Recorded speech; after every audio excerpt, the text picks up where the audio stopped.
Well, let's talk now to the Chief Executive of the NHS Confederation, Niall Dickson, who has written to the Health Secretary with his concerns. Niall, good morning to you. Thanks for joining us from Edinburgh. The clock is very much ticking on test, track and trace. Fundamentally, do you think the government in Westminster has got this the wrong way round, easing some restrictions and talking about children going back to school before a proven tracing system is up and running?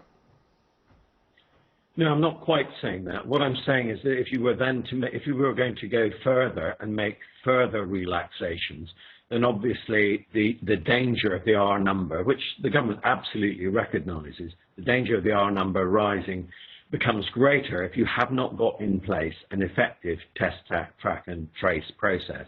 And so, I mean, our concern obviously is around the fact that a lot of this work and furious work is being done to try and get this process in place, but it is all literally some last minute stuff in order to make sure it goes into place. And our other concern is that, of course, there's been a lot of talk about the app, and obviously now there's a question mark about when the app will be ready. And then there's been put in place a pretty comprehensive, it looks, national system of contact tracing. But what has not happened is all the work that needed to be done on the ground with local directors of public health, local GPs, local health services, to make sure that they were plugged into the same system, and so that you could use the local system to complement that which is going on nationally. And again, literally in the last 48 hours, there's been a lot of activity, and I think the government will come out and will say, yes, we are going to do this. And we're very glad of that, and we think that that is the right way forward. But it is quite tight to be able to put that out in place. And it is something we've seen quite a lot of during this thing. So concerns then, Niall, that this is being done late in the day, concerns about communication between national level and local level. Ultimately, are you saying that you just don't have enough detail yet on this system? We heard from the boss of NHS providers earlier on the BBC saying that trusts had received no clear instructions about it.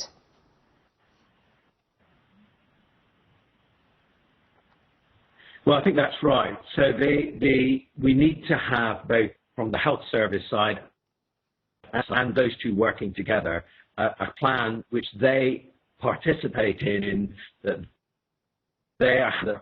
And if you look in the wider picture, the story of this whole pandemic has been pretty much command and control, which we've needed from the centre, and some of it has been really well done. You see how the NHS up its intensive care facilities and the like. But we've all problems with PPE and testing, and often that's because people at the centre haven't always understood or been able to understand what the context is. And it's getting this local and national thing to work. They're very anxious to encourage and support the government over the next days, as it were, until we try and get this test, track and trace thing properly set up so that it's effective at all levels. The Prime Minister has only been talking about England. In your letter to the Health Secretary, you talk about all the nations of the UK. Are you concerned about different approaches amongst the four nations and how that may contribute to trying to prevent a second spike in this virus, or indeed, if it happens, to tackle it? Well, I think in some ways at the start of this process, when all four nations were in lockstep, that was good, and the instructions that were issued were simple and understanding, and we all knew that going into the lockdown was going to be a lot easier than coming out of it. I think coming out of it, there is a case for some differential around the country, because the R rate does vary in different areas. Obviously, you've got different political administrations in each of the four countries of the UK, and they will each want to stamp their own particular mark. But as far as they can, I think most of them get the same advice. They're getting the same experts in a sense talking to them. But of course, I would expect them to sometimes move in slightly different directions. I don't think we should get hugely worked up about that. We have to be very clear when instructions and what is happening, that people understand where they're living. And of course, that does add another nuance to trying to get those public messages out. But there are public messages that have to go across the UK, and one of them is absolutely getting people to use the NHS when they need it, because one of the bits of collateral damage, if I can put it that way, of the lockdown has been that people have not gone along to health services to seek help when they need it. And the health services across the 4 parts of the UK are open for business, and we really want to stress that point again and again. And I'm sure it has cost lives over this period because people have felt either frightened to go and seek help or have not wanted to put extra pressure on the NHS. But the NHS is open for business everywhere, and if you urgently need help, you absolutely should go and get it. Just finally, how much confidence, faith do you have at this point that the government is going to be able to deliver this testing and tracking system, given that we're 10 weeks into the pandemic, given that many other countries have had an effective system up and running weeks, if not months ago?